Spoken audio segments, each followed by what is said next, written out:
Welcome to Tri-Valley Sports Final, your program for the best in local sports action. On this week's show of action from the Livermore Stampede softball tournament, two-time All-EBAL shortstop Lane McCoskey leads the way as the Livermore Cowboys square off against the Whitney Wildcats. Sophia Traverso comes through in the clutch as Livermore faces the Benicia Panthers in the Stampede's fifth-place game. And Ella Von Bergen is outstanding on the mound as the Granada Matadors take on the Carondelet Cougars. All that and much more right here on Tri-Valley Sports Final.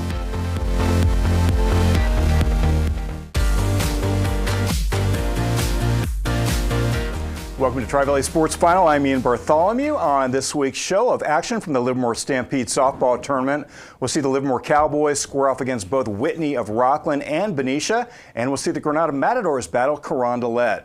But we start off tonight with Livermore and my co-host, Tim Sobrani. Great. Thank you, Ian. And since its inception in 1994, the Livermore Stampede Tournament has featured the best in Northern California softball. This year was no exception, with longtime powers like St. Francis, Archbishop Mitty, Sheldon, Casa Grande, and of course our local teams, Livermore, Granada, and Amador Valley, 8 other strong teams taking part. The host Livermore Cowboys faced a big challenge in their second game as they squared off against one of the top schools from the Sacramento area, the Whitney Wildcats of Rockland. And here we pick up the action at Ernie Rodriguez Field at Robertson Park. Top of the first inning, Whitney already has a runner on second base, and Kylie Kitchen would end up bringing her home on this long 2-run homer. And Whitney, she's excited, as well she should be. Wildcats on top early, 2-0. Bottom of the first now. Sophie Garachi gets a base hit to right. And then her teammate, Lane McCoskey, would be up next. And look at this. Also into right field. And under the fence, it would be a ground rule double to right, but Garachi would end up scoring, cutting Whitney's lead in half at this point, 2-1. Gianna Willis now goes to first after being hit by a pitch. We have the runners at first and second. Peyton Williams walks, so the bases are loaded, but Whitney's pitcher, Taylor Cordell, escapes on a strikeout, ending the threat and holding the lead at that point, 2-1. Top of the second now, nice play on defense. Look at Gianna Willis get down on the ground, the second baseman, and she robs Wildcats on that one. So we go to the bottom of the second. Sophie Garachi again, this time the bunt single. Look at that speed getting up the line, and she would be at first base. That would set things up for Maggie Pike. She would end up getting the base hit to left,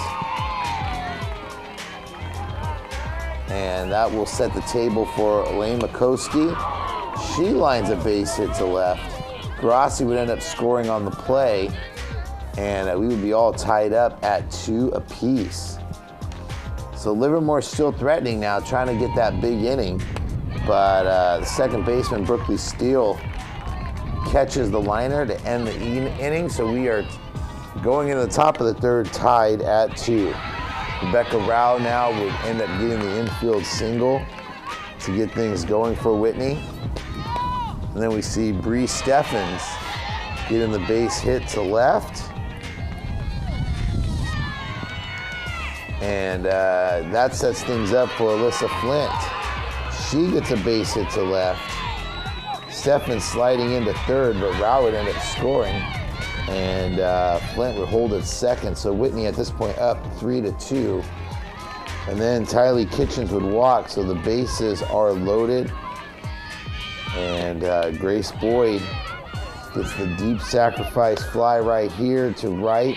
Steffens, the throw home, not in time. She would be safe. It would be 4-2 at this point. And then Whitney's Brooklyn Steele, she would get the base hit to second, or to center. Flint would end up scoring. Whitney on the top at this point, 5-2. Pick up the action on the bottom of the fourth. Kerrigan Coates, nice base hit that time to right. To get on base, she would be on second base now, advancing on the fielder's choice. But here we see Alyssa Flint catching the pop-up to end the inning. So bottom of the fifth now. Livermore looking to threaten again. Look at that double off the wall from Peyton Williams. But she would end up being stranded there at second base, bottom of the sixth. Livermore attempting another rally. Eliza Garachi this time, getting the single. But Whitney's Olivia Duncan would end up inducing the 6-3 putout to end the game. Wildcats would celebrate the hard-fought victory over Livermore. You see the 3-run third inning is the difference. Whitney holds on for the victory despite being out-hit. Whitney would go on to the win, Pool A, finishing 3-0. Livermore, meanwhile, comes in second at 2-1. So close game. Wildcats come on top, and Livermore threatening every inning, but just couldn't get enough runs across. Yeah. Olivia Duncan came in after Cordell was injured and did a great job. Pitched 4 1/3 scoreless innings, and that really shut down the Cowboys, kept them off the board, and Kitchen with that long home run kind of set the tone with that home run initially. Yeah, I mean because that was the 2 runs right out of the gate for Whitney. But still, for Livermore to play a team like this, going up against the best, that prepares you for E-ball, that prepares you for NCS. So obviously, you always want to win your own tournament, win your own pool, but still a very good showing against a strong Whitney squad. And we are just getting started with softball. Up next, we'll see Livermore again in action as they take on Benicia for 5th place. Plus, a little bit later, we'll see Granada take on Carondelet. Please stay with us.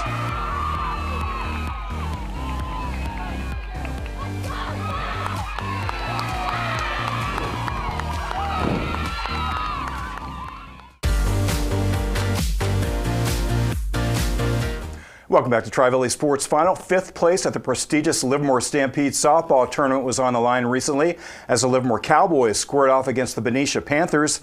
The Cowboys advanced to the game by defeating Freedom, Alameda, and Sheldon. The Panthers, meanwhile, earned a spot by defeating Granada, Carondelet, and San Ramon Valley. We go back out to Robertson Park. Cowboys ready to go. Start off with some Livermore defense. And the liner to center. Look at Sophie Garochi, though, lay out to make a great diving catch. A senior, Garochi is a University of Illinois Chicago commit. Cowboys would also get started right away on offense, trailing 1-0 in the first. Maggie Pike grounds a base hit to right.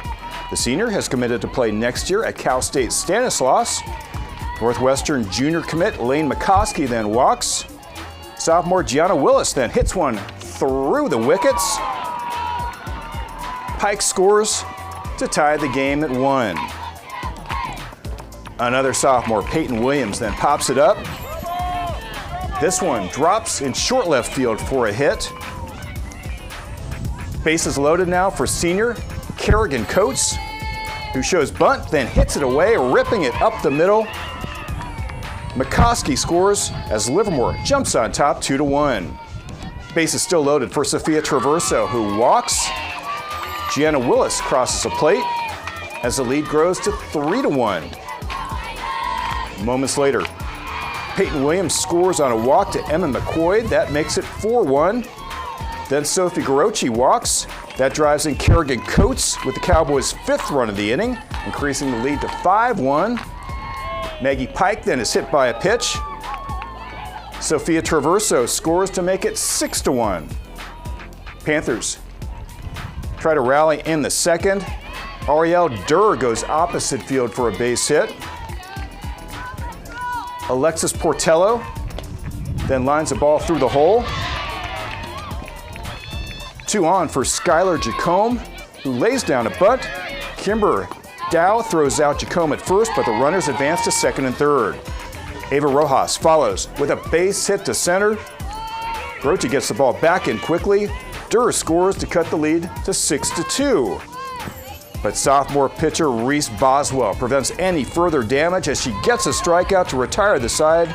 She had 3 Ks in the game. Livermore tries to get that run back in the bottom of the second as Gianna Willis leads off with a base hit to left.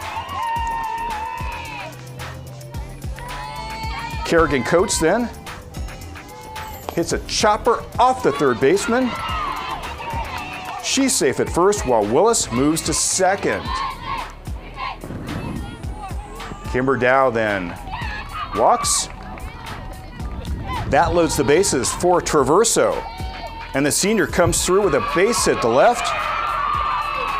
The throw home is not a time to get coats. Gianna Willis also scores on the play. Cowboys increase their lead to 8-2. Traverso, meanwhile, moves to second base on the throw.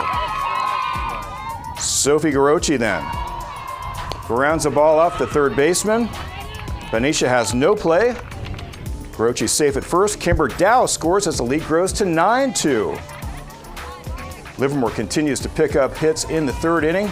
Here, Lane McCoskey grounds to short and legs it out for a single. Gianna Willis follows with her second hit of the game. Cowboys, however, would not score.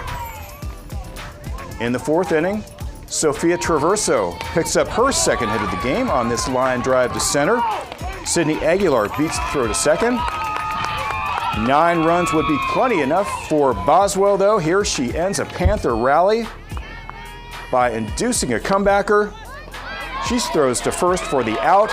That seals it as Livermore goes on to defeat Benicia 9-5. There you see the final score as Livermore captures fifth place. Afterwards, Lane McCoskey, Gianna Willis, and head coach Andy Palazzo said they're pleased with how the Cowboys are playing. We're having so much fun this season. We're working really hard. A lot of us come before and after practice, so we're always working to better our game. And yeah, when we're in the game, we focus on having fun, and I think that really helps keep us loose and everything, and work as a team. We're so proud and excited. We've worked really hard to get to this point, and we're excited to finish the season strong. We put in so much work, and we're all there for each other, so like whether it's before or after practice, we're always putting in the work, and I think it really showed today because we were all like loose and just having fun. During this tournament, we all realized like we have to really play for one another, and just picking each other up, whether it was hitting, pitching, or defensively, we all did really good. Reese, she did really good. Yeah, so she's been putting in so much work, and she always has Casey's back, and today really just showed, so it was awesome. First, we got to focus on winning E-ball, which I think we have a really good chance on, and then after E-ball, we just got to keep our hitting up like we did today and hopefully get far in NCS. We're very pleased. 4-1 in the Livermore Stampede. It's huge against this competition. We were really down after losing to Whitney last night. To come back today and put the numbers we put up here in this last game against Benicia, we ran off 60 minutes of time in 2 innings because we were up the plate hitting. But we took care of Sheldon, top-seeded team, and that was a big win for us. It's going to mean a lot going down the road. So some really good hitting from Lainey McCoskey and Gianna Willis and others, and great pitching, Casey Norton and Reese Boswell. So Stampede was successful this year. We didn't have any rain, and just incredible competition. It's a great job by Livermore beating some excellent teams, and they were very impressive in doing so. Cowboys are now 13-7 going into the final 4 games of the regular season, and they're looking to finish strong, get a good playoff berth, and then move on to NCS and hopefully win EBAL and NCS. Yeah, there's no doubt about that. The way they're playing it, the way they're hitting the ball in particular. I mean, even in the loss to Whitney, we talked about in the last segment, but in this win here, putting up 9 runs, getting double-digit hit totals. I mean, that was one of the keys to success last year, and they're certainly continuing that with this year as well. And yeah, so go ahead. Yeah, that's going to do it for Livermore. Up next, we'll see the Granada Matadors in action as they take on Carondelet. Please stay with us.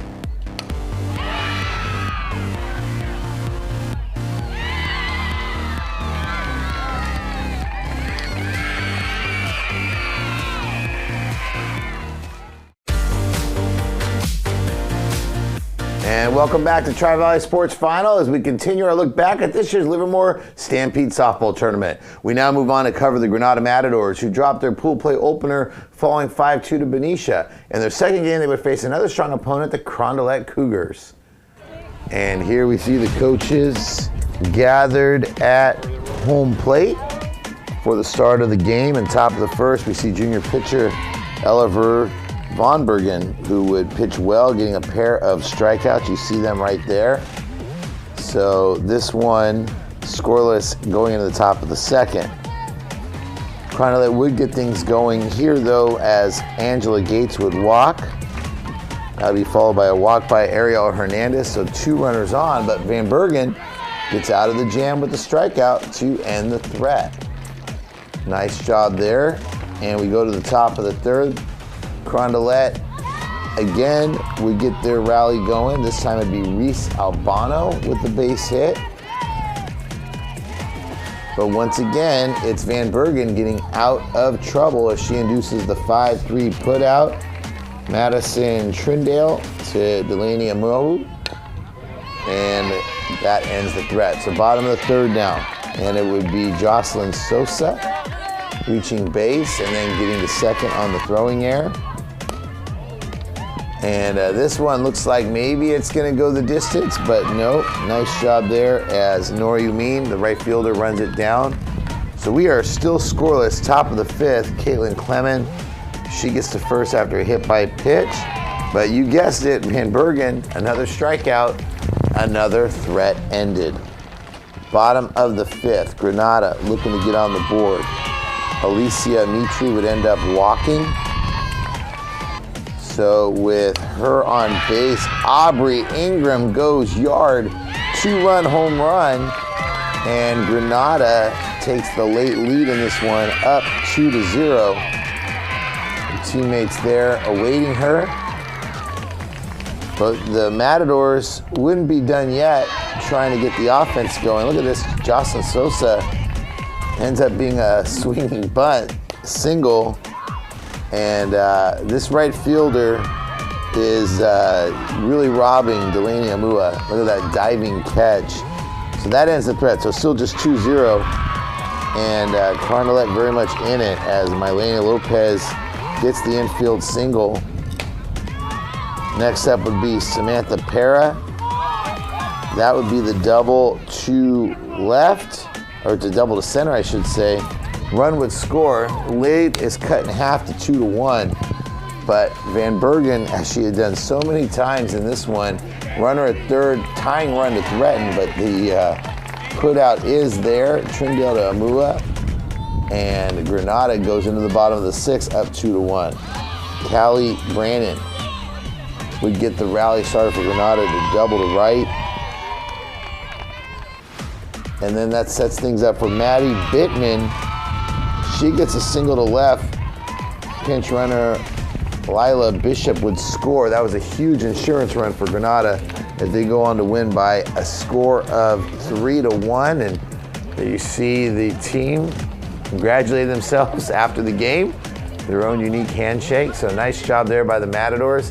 Ella Von Bergen, a 4-hitter with 6 strikeouts to earn the victory. Aubrey Ingram, meanwhile, provided the big offensive blow. 2-run home run. Maddie Bittman chipped in the RBI single to seal the win. Afterwards, the 3 young stars said they were happy about the victory. This is a big win. Feels good to beat Carondelet. They're a good team. They have good pitching, great hitters, so it just feels good. I felt very calm. I just felt confident, had trusted on my pitches. Yeah, very confident in myself today. We won this by working together with our teamwork and just working hard. We're practicing a lot and working together as a team. We're putting in the work and it's paying off. It feels really nice to get that home run and help my team out. Offensively, it was kind of a really slow start. Got frustrated after my first 2 at-bats, getting rung up on some pitches that I thought were questionable, but you kind of just had to reset and go into my last at-bat, just trying to do a job. Ella did a great job. She's been working hard and showing against these big teams. She worked well in this game, and Livermore just really helping the team. So Granada would end up going on to finish 9th in the 16-team tournament, notching wins over Carondelet, College Park, and Alameda. They lost games against Benicia and St. Francis, only dropping a 1-0 decision to the Lancers. So a very successful tournament for the Matadors. Yeah, really good tournament, and you see this team getting better. The young players are improving basically every game. Von Bergen outstanding, Cameron Brandon, the other pitcher, also pitching well, and Bittman, freshman. Ingram, only a junior, I believe. Just a lot of very young team other than Amua. This team is going to be strong, and they're dangerous. Yeah, we saw the highlight 3-1, and Amua got robbed on 2 occasions. It could have been a lot worse. Van Bergen, every one of those 6 strikeouts coming at key moments and always working herself out of trouble. So great win by the Matadors, and we'll be back with more, including our Athlete of the Week, right after these messages, so please stay with us. Our Tri-Valley Sports Final Athlete of the Week is Livermore softball player Lane McCoskey. A two-time All-EBAL shortstop, Lane is having a monster junior season. She ranks among the East Bay leaders with a .509 batting average. She has 27 hits, including 6 doubles, 2 triples, 3 home runs, and 18 runs batted in. Among her top games are 3-for-4 performances against both Sheldon and Aragon. In 71 career games, the Northwestern University commit has a .430 batting average with 95 hits and 56 RBI. For her excellence on the diamond, Livermore's Lane McCoskey is our Tri-Valley Sports Final Athlete of the Week. Congratulations to her. And on our next show, we'll have EBAL baseball. We'll see the red-hot Foothill Falcons as they take on another league title contender, the Dublin Gales, and both very good teams having nice seasons. Fantastic teams, yeah. I mean, and again, I mean, we knew Granada was going to be the cream of the crop going in, but Dublin and Foothill right behind them. Yeah, Foothill just coming off a big upset of Granada the other day. And we'll also see the Dublin boys volleyball team as they go on the road to face Granada. Yeah, and again, the balance in the East Bay Valley division between Foothill and Amador up top, Dublin and Granada right below them, every match so close. And we're going to have some other action as well, but that will do it for this edition of Tri-Valley Sports Final. For Tim Sabrani, I'm Ian Bartholomew. Thanks for watching. We'll see you next week.